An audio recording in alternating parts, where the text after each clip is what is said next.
Hello students, कैसे आप लोग? उम्मीद करते हो कि बढ़िया होंगे और मज़े कर रहे होंगे। तो आज बहुत ही एक प्यारा सा टॉपिक लेके मैं आ गया। वो है प्रोबेबिलिटी। क्लास 10th में हमने प्रोबेबिलिटी किए थे। क्लास 11th में हम इसका कंटिन्यूएशन देखेंगे। मैं कोई वीडियो में आज तक नहीं बोला, आज मैं बोलना चाहूँगा कि जिसको ये प्रोबेबिलिटी सीखना है, काइंडली वो ये वीडियो को देखे। अदरवाइज देख के कोई फायदा नहीं है। ठीक है? अगर आप ये मानसिकता लेके बैठे हैं कि हाँ, आज मुझे प्रोबेबिलिटी सीखना है, हर एक टर्म्स, हर एक प्रोबेबिलिटी कैसे हम लोग कर सकते हैं, इसका क्या क्या डायमेंशंस है, तभी आप बैठिएगा। तो ये वीडियो को ध्यान से देखिएगा, आराम से बैठिए, देन इस वीडियो को देखिए और पेन और पेपर जरूर लेके बैठना। हम आपको सिखाएंगे और आप उसको कॉपी में नोट डाउन कीजिएगा। ठीक है? ये इंट्रोडक्शन क्लास है, तो देरी ना करते हुए वीडियो को शुरू करते हैं। प्रोबेबिलिटी। प्रोबेबिलिटी का मतलब क्या होता है? प्रोबेबिलिटी का मतलब हम एक लाइन में बोले तो चांसेस, चांस कितना बन रहा है। ठीक है? इन टेक्निकल टर्म्स, इन टेक्निकल टर्म हम इसको बोल सकते हैं measures of uncertainty. Measures of uncertainty. देखो, अगर मैं बोलूं कि आज बारिश होने का चांसेस है या नहीं है, मतलब ना होने का चांसेस कितना है? हो भी सकता है, नहीं भी हो सकता है।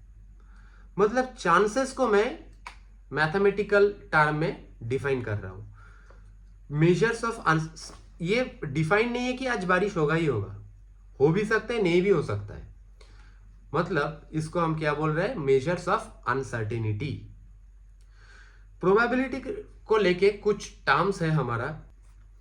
सबसे पहला जो टर्म आता है वो होता है एक्सपेरिमेंट।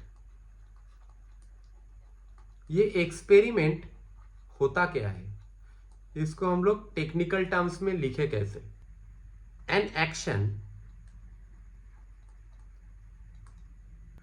which results in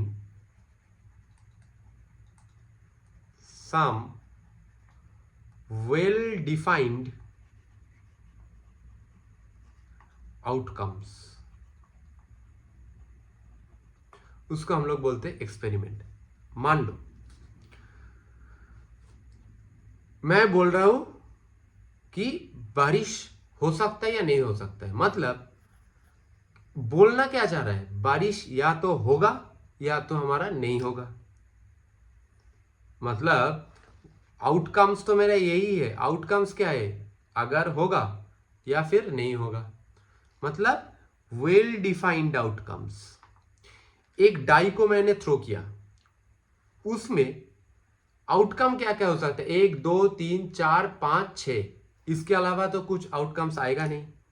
मतलब ये वेल डिफाइंड आउटकम्स है। ये डाई को थ्रो करना, टॉस करना, जिसमें हेड और टेल्स आ सकता है, उसके अलावा तो कुछ आएगा नहीं। तो इसको बोलते हैं हम एक्सपेरिमेंट। ठीक है? और नेक्स्ट जो टर्म आता है वो है रैंडम एक्सपेरिमेंट। रैंडम एक्सपेरिमेंट वो है रैंडम एक्सपेरिमेंट। रैंडम एक्सपेरिमेंट बोलते किसको है? If the experiment results in 2 or more outcomes।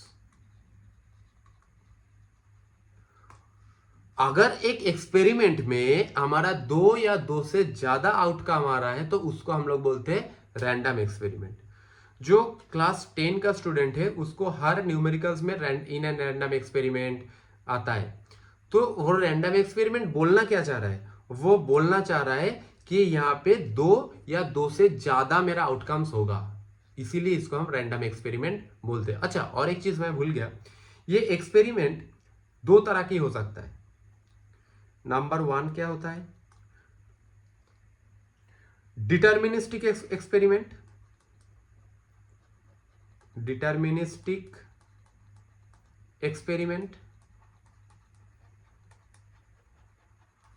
और नंबर 2 होता है प्रोबेबिलिस्टिक एक्सपेरिमेंट।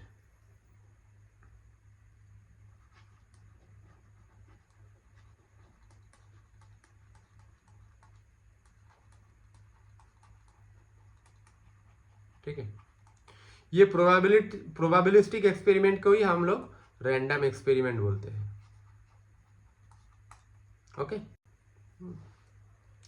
ये डिटर्मिनिस्टिक एक्सपेरिमेंट क्या होता है? मान लो एक क्वाड्रिलेटरल है, अगर हम लोग नहीं जानते कि हमारा एक क्वाड्रिलेटरल का एंगल का मेजरमेंट क्या क्या है, फिर भी हम लोग बोल सकता है sum of the angles will be 360 degree. इसको हम लोग बोलते हैं डिटर्मिनिस्टिक एक्सपेरिमेंट। ओके, और प्रोबेबिलिस्टिक एक्सपेरिमेंट या रैंडम एक्सपेरिमेंट उसको लेके हम लोग कैरी फॉरवर्ड करेंगे। तो प्रोबेबिलिस्टिक एक्सपेरिमेंट देख लो, ये जो प्रोबेबिलिटी का चैप्टर है वही प्रोबेबिलिस्टिक एक्सपेरिमेंट। लाइक एक कॉइन को टॉस किया, हेड आने का चांसेस कितना है, टेल आने का चांसेस कितना होता है।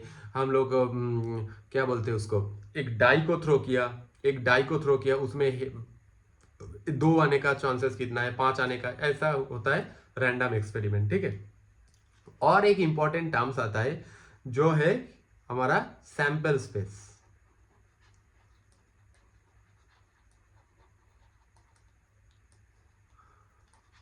all the possible outcomes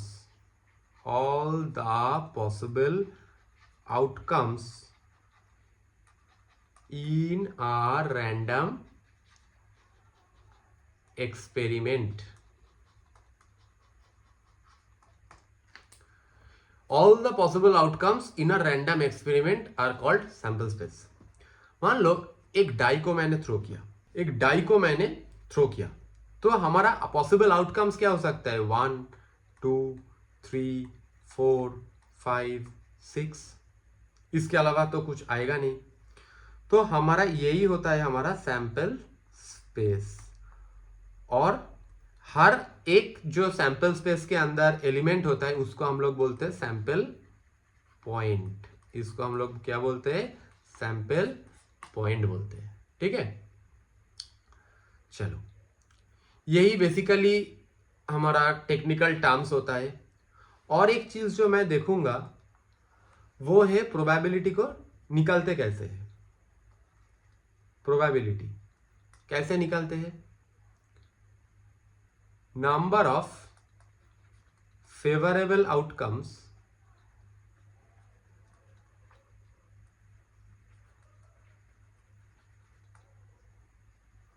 by number of total outcomes.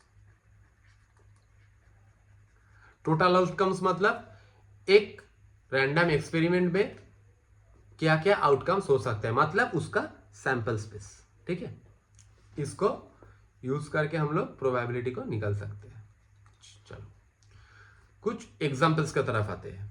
Okay, क्या बोल रहे हैं? A single 6-sided die is rolled. What is the probability of getting an even number? If a die is thrown, the total outcomes और sample space क्या क्या हो सकता है? 1 2 3 4 5 6, यही मेरा सैंपल स्पेस है। अब क्या बोल रहा, getting an even number, even number आने का चांसेस है। इवन नंबर कितना है,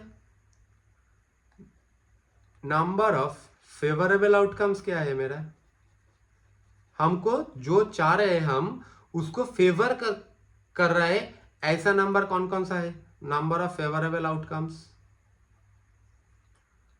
2, 4 और 6, right.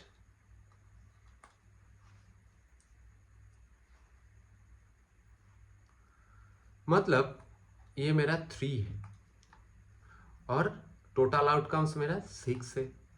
Therefore let E1 be the event of getting an even number, E1 be the event of getting an even number। हमको यही पूछा है कि प्रोबेबिलिटी कितना है गेट इवन नंबर आने का। मतलब ये हमने लेट कर लिया, E1 एक इवेंट है जिसमें हम लोग इवन नंबर का प्रोबेबिलिटी निकाल सकते हैं। Even number then probability of E1 equals to 3/6, मतलब 1/2। यही हमारा हो गया आंसर, ठीक है।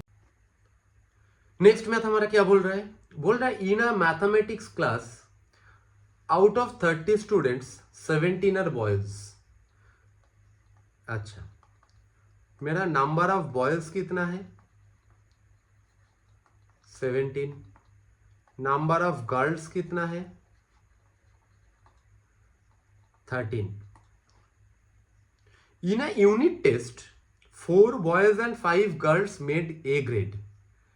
मतलब मेड ए ग्रेड कितना, बॉयज 4 गर्ल्स 5, जो डेटा मेरे पास है वो मैं लिख रहा हूं। और टोटल नंबर ऑफ स्टूडेंट क्या बोला 30, ठीक है। If a student is chosen in random में एक स्टूडेंट को चूज कर रहा हूं from the class, what is the probability of choosing a girl or an A grade student. Girl भी हो सकता है और एक ए ग्रेड स्टूडेंट भी हो सकता है, उसका चूज करने का प्रोबेबिलिटी क्या हो रहा है देख लो। टोटल नंबर ऑफ बॉयज 17 है, टोटल नंबर ऑफ गर्ल्स कितना है 13 है, ठीक है। अच्छा, हमारा यहां से probability of choosing a girl क्या होता है 13/30, क्योंकि मेरा फॉर्मूला क्या है, number of favourable outcome by number of total outcome.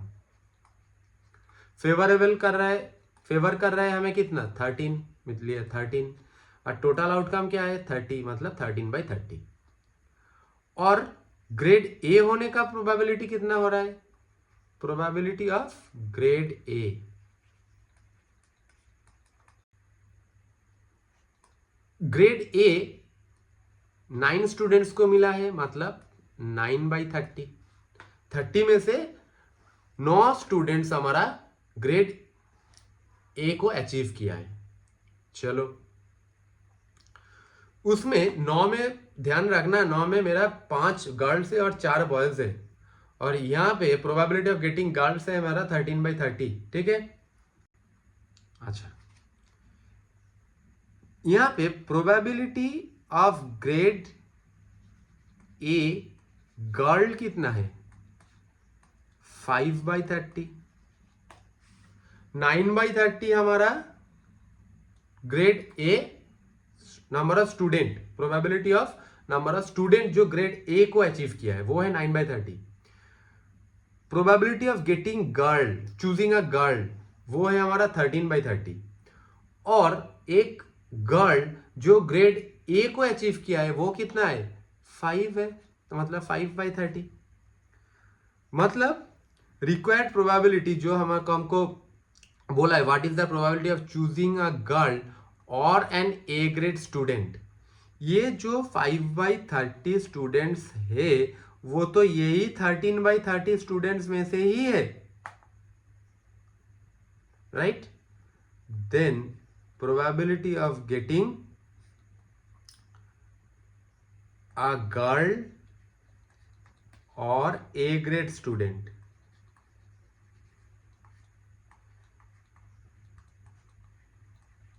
Plus A grade student कितना था 9/30, ये 13/30 में से ही तो ये 5/30 है, माइनस 5/30, 13 + 9 - 5/30 मैंने को कितना हो रहा है 17/30। आई होप ये मैथ आप लोगों को समझ में आए होंगे।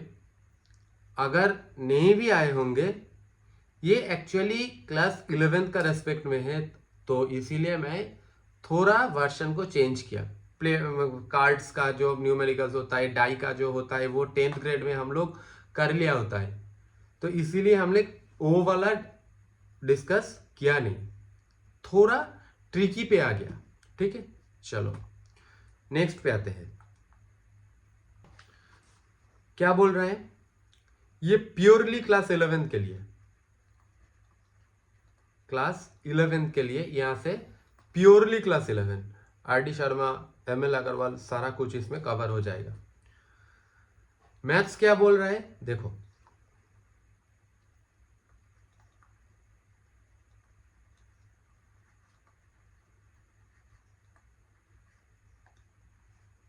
बोल रहा है from a group of 2 boys and 3 girls. देख लो, मैं एक ग्रुप बना रहा हूं, ये एक ग्रुप है, इसमें ये एक बॉय, ये एक बॉय और 3 मेरा गर्ल्स है।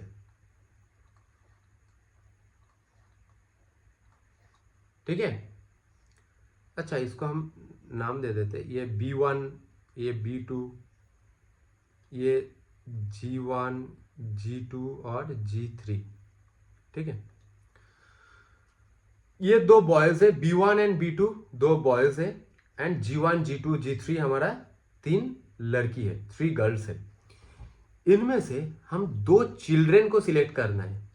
कैसे कर सकते हैं, ध्यान से देखो, 2 चिल्ड्रेन बोला है, ये नहीं बोला है कि 2 गर्ल्स होना चाहिए, एक बॉयज एक गर्ल्स होना चाहिए, 2 चिल्ड्रेन होना चाहिए।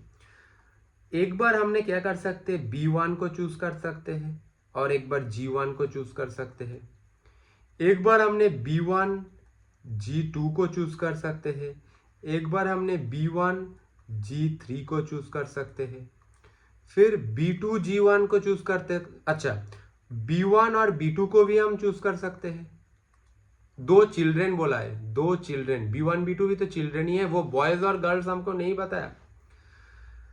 हो गया, B2 G1 हो सकता है, B2 G2 हो सकता है, B2 G3 हो सकता है। हो गया, अब G1 G2 हो सकता है, G2 G3 हो सकता है, G1 G3 हो सकता है। मतलब कितना हो रहा है, 1 2 3 4 5 6 7 8 9 10। फाइंड द सैंपल स्पेस, यही हमारा सैंपल स्पेस हो जाएगा, यही हमारा सैंपल। समझ में आ रहे होंगे शायद। ये जो मैथ है ये एनसीईआरटी का मैथ है। ठीक है, क्या बोल रहा है देखो, a coin is tossed, if it shows head, एक कॉइन को अगर हम टॉस किया, कॉइन को अगर हम टॉस किया, कॉइन में क्या हो सकता है, हेड हो सकता है या फिर टेल हो सकता है। If it shows head, we draw a ball from a bag consisting of 3 red and 4 black balls. अगर ये जो कॉइन है उसमें हेड आ गया तो हम 3 रेड और 4 ब्लैक बॉल्स में से एक बॉल ड्रॉ कर सकते हैं. ठीक है. If it shows tail we throw a die. अगर ये टेल शो करता है तो हम क्या करेंगे, डाई को थ्रो करेंगे. Find sample space. ठीक है. चलो हम मान लेते कि कॉइन हेड दे रहा है. अगर कॉइन हेड दे रहा है तो हम लोगों के पास क्या क्या आएगा, हेड तो आएगा ही, और 3 रेड में से मैं मान लेता हूं एक रेड 1 है. और क्या हो सकता है, हेड हो सकता है और रेड 2 हो सकता है. और क्या हो सकता है, हेड रेड 3 हो सकता है. और क्या हो सकता है, हेड 4 ब्लैक B1 वाला बॉल हो सकता है. हम लोग मान रहे हैं कि यहाँ पे R1 R2 R3, ठीक है, 3 रेड है और हमारा 4 ब्लैक बॉल है, B1 B2 B3 और B4. ये 4 ब्लैक बॉल्स है. हेड आया, कॉइन में हमारा हेड आ गया. हेड आ गया, इसको एक बार ले सकते, इसको ले सकते, इसको एक बार ले सकते, और इसको ले सकते हैं, इसको ले सकते हैं, इसको भी ले सकते हैं और इसको भी ले सकते हैं. मतलब HB1 HB2 हो सकता है, HB3 हो सकता है, HB4 हो सकता है. मतलब कितना पॉसिबल आउटकम्स हो सकता है, 1 2 3 4 5 6 और 7 आउटकम्स आ सकता है अगर कॉइन में हेड आए तो. अगर कॉइन में टेल आए तो ये इसको थोड़ा छोटा कर लेते हैं. अगर कॉइन हमारा टेल शो करता है तो, कॉइन हमारा टेल दे तो, अगर ये टेल दे तो हम क्या करेंगे, एक डाई को थ्रो करेंगे. टेल और डाई को थ्रो करने से 1 आ सकता है, टेल आगे आएगा और एक डाई में 2 आ सकता है, टेल आ सकता है, डाई में 3 हो सकता है, टेल हो सकता है, डाई में 4 हो सकता है, यहाँ पे टेल 5 और टेल 6 आ सकता है. मतलब therefore total number of outcomes और सैंपल स्पेस क्या क्या हो सकता है,